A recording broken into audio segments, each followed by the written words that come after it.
Welcome to the Clipper channel, and in today's video I'm going to show you how to add image on the table like this on Microsoft PowerPoint. Now the first thing you have to do is open up your PowerPoint. After open the PowerPoint, just open any blank document. At first just delete this text, just select it and then press delete key from your keyboard. After that click on insert tab.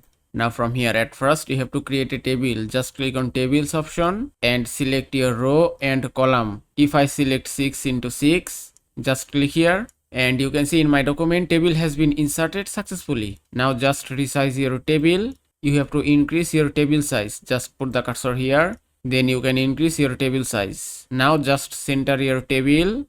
After that click on insert tab and then click on pictures, then choose any option. If I select stock images, from here choose any picture as you like. At the top you can find some categories and you can choose any categories as you like. If I select science and then choose any picture, just select it and then click on insert.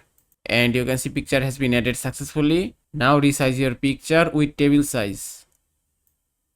The picture and the table should be same size. Now after resize your picture, just select it and then right click on mouse, then click on send to back.